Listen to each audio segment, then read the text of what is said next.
একজন হিজাবি নারী থেকে শুরু করে একজন জিন্স প্যান্ট পরা মেয়েও আসলে এই জুলাই গণঅভ্যুত্থানে অংশ নিয়েছে এবং এই জুলাই গণঅভ্যুত্থানকে সফল করার জন্য, এক ফ্যাসিস্টকে বিতাড়িত করার জন্য, দেশকে নতুন করে স্বাধীনতার স্বাদ দেওয়ার জন্য আসলে বাংলাদেশের সর্বস্তরের মানুষজন একত্রে কণ্ঠে কণ্ঠ মিলিয়ে, কাঁধে কাঁধ মিলিয়ে আসলে রাস্তায় নেমে এসেছিল নিজের জীবনের পরোয়া না করে। এই গণঅভ্যুত্থানের পবিত্র ব্যানারকে নানাভাবে কুলুষিত করার অপপ্রচেষ্টা করা হয়েছে। নামে বেনামে নানাভাবে আসলে এই ব্যানারকে ব্যবহার করার চেষ্টা করা হয়েছে। কুমন্তব্য, কুপ্রচার, অপপ্রচার যেটাই বলি না কেন, এটা চেষ্টা চালানো হয়েছে এই ব্যানারকে কুলুষিত করার জন্য। সংকটকালীন সময়ে নারীরা তাদের সর্বোচ্চটুকু দিয়ে দেশের জন্য, দশের জন্য লড়েছে এবং নিজের জীবনকে বিপন্ন করেও রাজপথে তাদের সাহসী ভূমিকা রেখেছে এবং সাহসী অবদান রেখেছে। সেই ক্ষেত্রে আসলে জুলাই গণঅভ্যুত্থানেও এর কোনো ব্যতিক্রম ঘটেনি এবং আমরা ইতিহাসের পাতায় উল্লেখযোগ্যতম নারীদের একটা ভূমিকা দেখেছি। এত সংখ্যায়, এত হারে নারীদের অংশগ্রহণ এবং নারীদের স্বতঃস্ফূর্ত অংশগ্রহণ আসলে আমরা পূর্ববর্তী অন্য কোনো সময় আসলে নারীদের এত পরিমাণে অংশগ্রহণ আমরা দেখিনি। সেই জায়গা থেকে জুলাই বিপ্লব নারীদের জন্য একটা অন্যতম সম্ভাবনার দ্বার হয়ে দাঁড়িয়েছিল। টাইলক্স টয়লেট ক্লিনার, যার অ্যান্টিব্যাকটেরিয়াল এজেন্ট টয়লেটের কোনায় কোনায় পৌঁছে 99% জীবাণু ধ্বংস করে। একজন হিজাবি নারী থেকে শুরু করে একজন জিন্স প্যান্ট পরা মেয়েও আসলে এই জুলাই গণঅভ্যুত্থানে অংশ নিয়েছে এবং প্রত্যেকে তার নিজ নিজ জায়গা থেকে আসলে সর্বোচ্চটুকু দিয়েছে।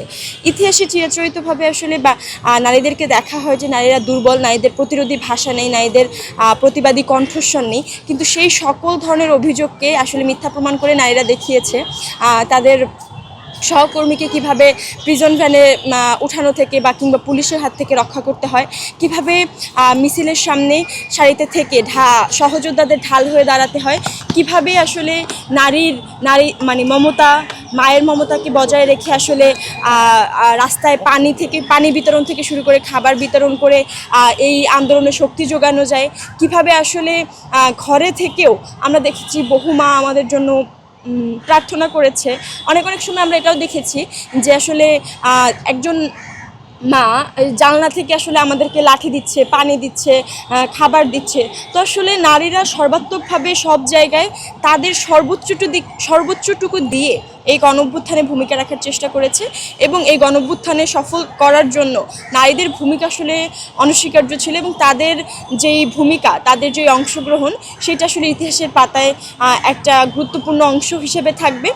সেই জায়গা থেকে বলতে চাই যে নারীরা প্রতিবাদী কণ্ঠ আছে, নারীদের প্রতিবাদী স্বর আছে, নারীদের প্রতিরোধ করার ক্ষমতা আছে এবং এইটা আমরা 24শে জুলাই গণঅভ্যুত্থানের মাধ্যমে প্রমাণ করেছি এবং ভবিষ্যতেও দেশের যে কোনো ধরনের ক্রান্তিলগ্নে, যে কোনো ধরনের সংকটকালীন মুহূর্তে নারীরা তাদের সর্বোচ্চ শক্তি দিয়ে সামনের সারিতে এগিয়ে আসবে, দেশের জন্য কাজ করবে, দশের জন্য কাজ করবে। এই জায়গাটা আসলে আমাদের 24শে জুলাই গণঅভ্যুত্থানের আজ জুলাইয়ের 1 বছর পূর্তি হলো।